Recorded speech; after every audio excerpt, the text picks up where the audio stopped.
Capítulo 2. 8 semanas se passaram no atropelo das minhas tarefas como chefe do departamento de psiquiatria. Esqueci do telefonema de Ed. Os medos e as fobias de Catherine cresciam e pioravam. O Dr. Frank, chefe do departamento de cirurgia, conhecia Catherine há anos e sempre brincava com ela quando visitava o laboratório onde ela trabalhava.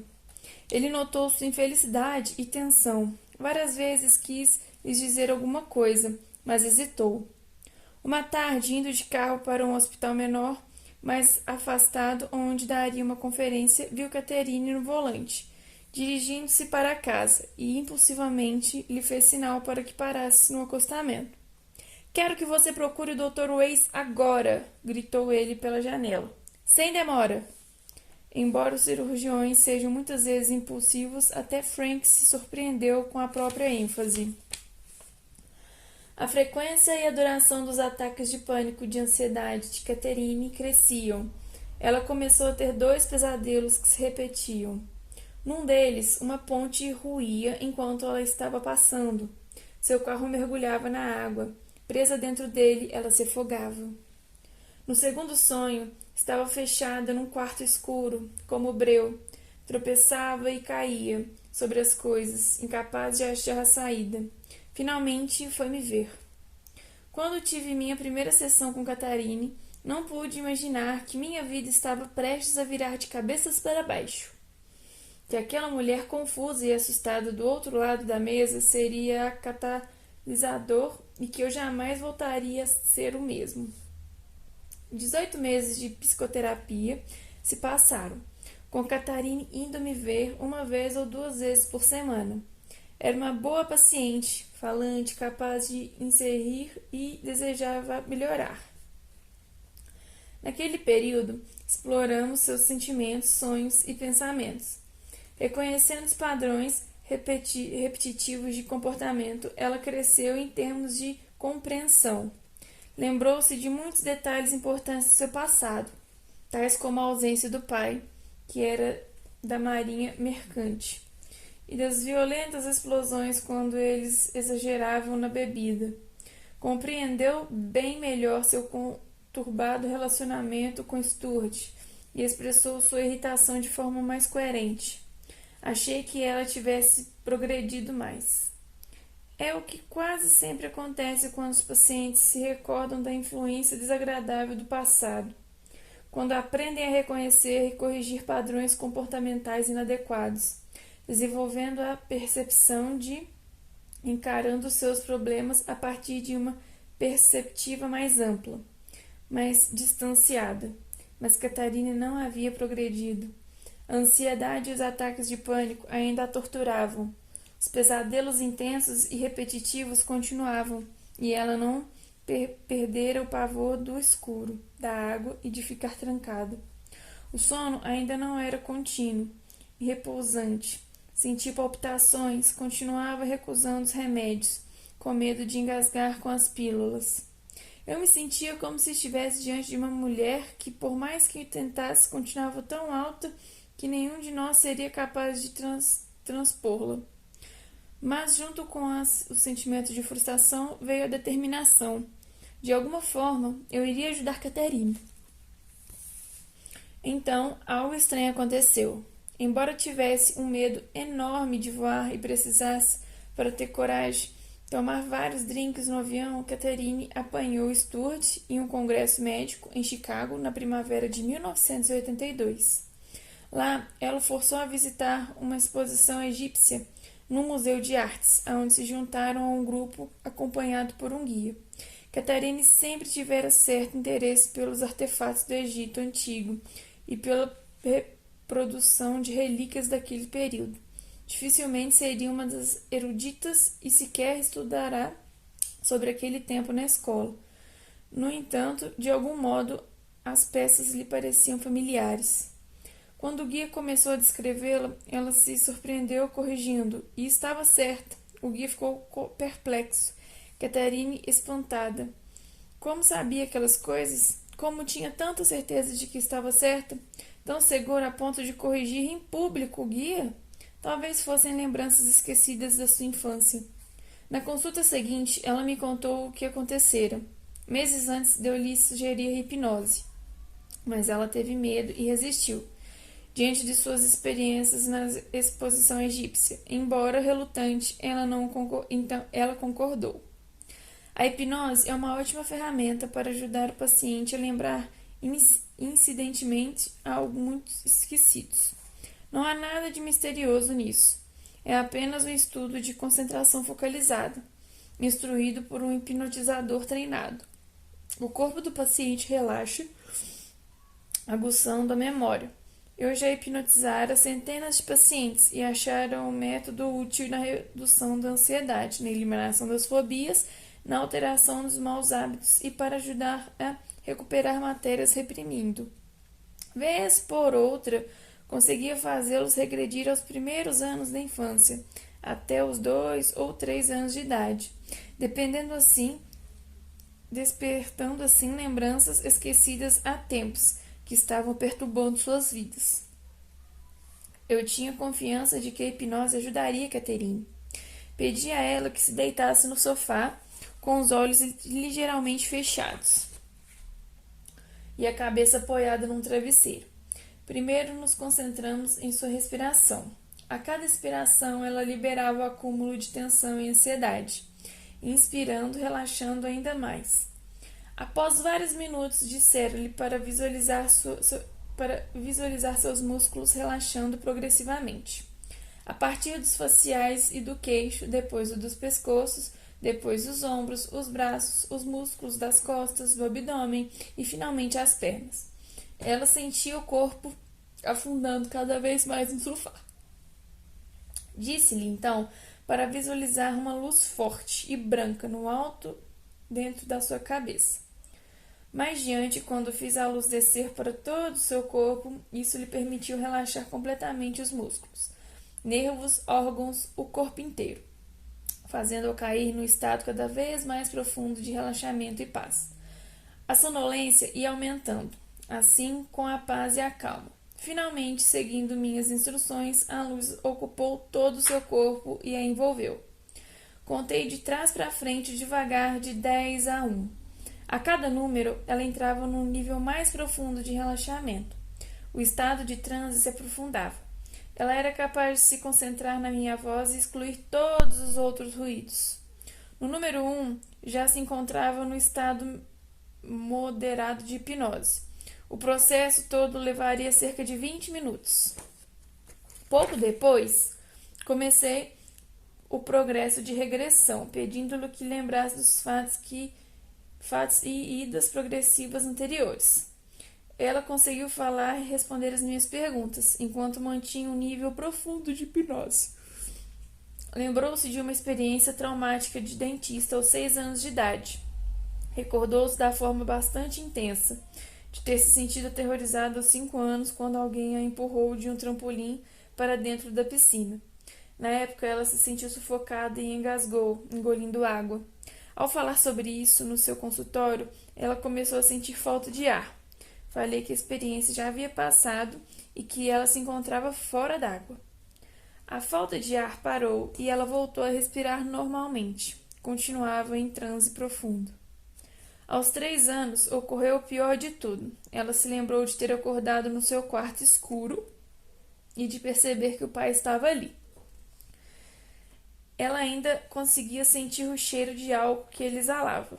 Ele a tocou e a papou até lá embaixo. Ela sentiu muito medo e começou a chorar. Por isso, ele lhe tapou a boca com sua mão áspera. Ela não conseguia respirar. Em seu consultório no sofá, 25 anos depois, Catherine soluçava.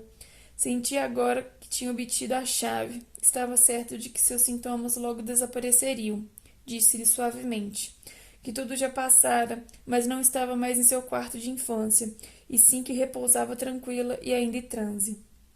Os soluços cessaram. Trouxe a volta no tempo para sua idade atual. Então a acordei. Depois de tê-la instruído, através de sugestões pós-hipnóticas, a se lembrar de tudo o que havia me contado. Passamos o resto da sessão discutindo e lembrando repentinamente e intensa do trauma causado pelo seu pai. Procurei ajudá-la e aceitar assimilar seu novo conhecimento. Ela compreendia agora que seu relacionamento com o pai, as relações dele diante dela, sua indiferença e o medo que sentia. Ainda tremia quando saiu do consultório, mas eu sabia que a compreensão que ela adquirira compensaria o desconforto momentâneo. Envolvido pelo drama da revelação de suas lembranças dolorosas e profundamente reprimidas, esqueci totalmente de pronunciar na infância dela a possível relação com seus conhecimentos de artefálogos egípcios. Mas pelo menos ela compreenderá melhor o seu passado. Lembrará-se de diversos acontecimentos assustadores, o que me fazia esperar uma melhora significativa dos seus sintomas. Apesar dessa nova compreensão na semana seguinte, ela disse que os sintomas permaneciam inalterados, tão graves quanto antes. Fiquei surpreso, não entendi o que estava errado. Teria acontecido alguma coisa antes dos 3 anos?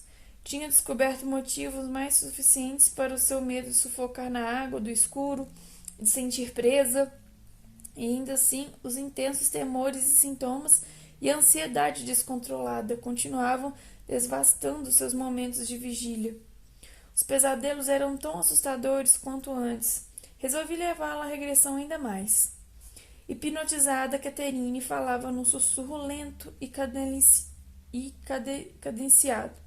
Por isso conseguia notar todas as suas palavras e as transcrevo integralmente. As reticências representam as pausas nos discursos dela. Não são palavras suprimidas, nem o texto foi alterado por mim. Excluí apenas as partes repetitivas. Lentamente fui levando Catherine até a idade de 2 anos, mas ela não se lembrou de nada importante, disse em tom firme e claro. Voltei para a época em que sugeriam os sintomas. Eu estava totalmente desesperado para o que aconteceu em seguida. Vejo uma escadaria branca que sobe até uma construção, um grande prédio branco com colunas, aberto na frente. Não tem portas. Estou usando uma roupa comprida, uma túnica feita de pano grosseiro. Meus cabelos estão trançados, cabelos longos e loiros. Fiquei confuso. Não tinha certeza de que estava acontecendo. Perguntei-lhe em que ano estava e qual era o seu nome. Aronda, tenho 18 anos. Vejo um mercado em frente ao edifício. Cestas. Pode-se carregá-las nos ombros. Vivemos num vale. Não há água. O ano é 1863 a.C. A região é árida, quente e arenosa. Existe um poço, nenhum rio. A água vem das montanhas até o vale. Depois que ela descreveu mais detalhes topográficos, eu lhe disse para avançar no tempo vários anos e me dizer o que via. Árvores e uma escada de pedras. Vejo fogo e comida cozinhando. Meus cabelos são loiros. Estou usando uma roupa marrom longa, de tecido áspero, e sandálias. Tinha 25 anos e uma filha chamada de Claertra. Ela é Raquel. Raquel era atualmente sua sobrinha. As duas sempre se deram extremamente bem. Está muito quente. Eu estava assombrado. Tinha um nó no estômago e sentia a sala fria. Aquilo era visualizava e lembranças parecidas muito precisos. Ela não hesitava. Nomes, datas, roupas, árvores, tudo tão claro. O que estava acontecendo? Como a filha que ela teve naquela época podia ser agora sua sobrinha? Estava cada vez mais confuso. Eu examinara centenas de pacientes psiquiátricos, muitos sob hipnose, e jamais deparara com fantasias como essas, nem mesmo nos sonhos. Então lhe disse para ir até a época da sua morte. Não sabia muito bem como entrevistar alguma coisa em meio a uma fantasia tão explícita, ou lembrança, mas buscava acontecimentos traumáticos que pudessem fundamentar seus medos ou sintomas atuais. Os fatos relacionados com a época da morte poderiam ser especificamente traumáticos. Ela descreveu a destruição da aldeia pelo que parecia ser uma enchente ou um maremoto. Ondas enormes estão derrubando as árvores. Não tem para onde correr. Está frio. A água é fria. Tenho que salvar meu bebê, mas não posso. Tenho que segurá-lo bem. Afundo, a água me sufoca. Não consigo respirar, não posso engolir. A água salgada, meu bebê é arrancado dos meus braços. Caterina estava ofegante e com dificuldades para respirar. De repente, seu corpo relaxou por completo e a respiração ficou profunda e regular. Vejo nuvens. Meu bebê está comigo. E outras pessoas da minha aldeia. Vejo meu irmão. Ele estava descansando. Aquela vida terminara. Continuara em um transe profundo. Eu estava perplexo. Vidas anteriores? Reencarnação? Meu conhecimento clínico me dizia que ela estava fantasiando aquilo tudo e que não intervera. Seus pensamentos, expressões e atenção, determinados detalhes, tudo era diferente do seu estado consciente. Todo o gama de possíveis diagnósticos psiquiátricos me veio à mente, mas seu quadro psiquiátrico e sua estrutura de caráter não explicavam essas revelações. Esquizofrenia? Não, ela jamais se mostrou qualquer distúrbio cognitivo ou de pensamento. Nunca tivera alucinações auditivas ou visuais. Não ouvia vozes nem tinha visões quando acordava às quaisquer horas, quaisquer outros tipos de estados psicóticos. Não delirava nem se desligava da realidade. Não tinha personalidade dupla ou múltipla. Havia apenas uma Caterine, e conscientemente ela sabia disso. Não apresentava tendências de sociopatia ou antissocial. Não era uma atriz. Não fazia uso de drogas nem ingeria substâncias alucinógenas. O uso do álcool era mínimo. Não tinha doenças neurológicas ou psicológicas que explicassem essa experiência tão intensa e imediata quando hipnotizada. Eram lembranças de alguma espécie, mas de onde provinham? Minha reação visceral foi de ter esbarrado em algo pouquíssimo conhecido, reencarnação e lembranças de vidas passadas. Não era possível, eu me dizia, enquanto minha mente cientificamente treinada resistia. No entanto, ali estava acontecendo bem diante dos meus olhos. Não podia explicar, mas também não podia negar a realidade. Continuei.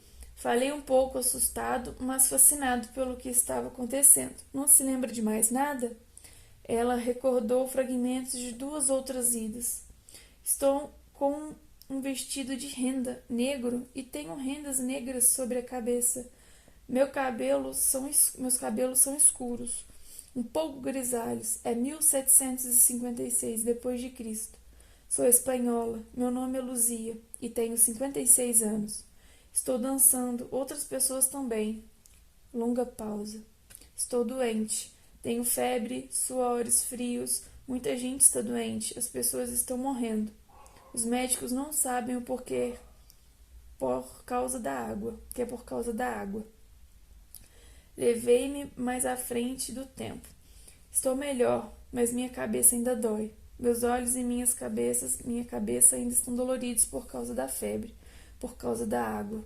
Muitos morreram. Mais tarde, ela disse que naquela vida fora prostituta, mas que retirava essas informações porque ficava constrangida. Aparentemente, enquanto hipnotizada, Caterine podia censurar alguma das lembranças que me transmitia. Como ela reconhecerá a sobrinha numa vida antiga? Lhe perguntei impulsivamente e que estivesse presente em algumas das suas outras idas. Estava, curioso sobre meu papel, se é que havia algum. Mas suas lembranças, ela respondeu rapidamente, ao contrário da forma que usava na descrição de recordações anteriores, muito lenta e ponderada. Você é meu professor, sentado na saliência de uma pedra. Você nos ensina como livros. É velho e tem os cabelos grisalhos. Veste uma roupa branca, tonga, com arremates dourados. Seu nome é Diógenes. Você nos ensina símbolos, triângulos e muito sábio, mas eu não compreendo. O ano é de 1568 a.C., aproximadamente 1200 anos antes do famoso filósofo cético grego Diógenes. Esse nome não era incomum. A primeira sessão terminara. Outros ainda mais surpreendentes virão. Depois que Catherine saiu e durante vários dias, como sempre fazia, refleti sobre os detalhes da regressão hipnótica, mas uma terapia normal, entre aspas. Poucos detalhes escapavam à minha capacidade de observar de análise. E aquela sessão estava longe de ser normal. Além disso, eu era bastante cético com relação às ideias de vida após a morte, reencarnação, experiências extracorpóreas e fenômenos afins. Afinal, o meu lado lógico rumirava, pois ser fantasia dela, podia ser fantasia dela. Na realidade, eu não consegui provar nenhum dos meus afirmações ou visualizações, mas eu estava também consciente, embora de uma forma bem vaga, na existência de um outro pensamento menos emocional. Mantenha sua mente aberta, ele dizia.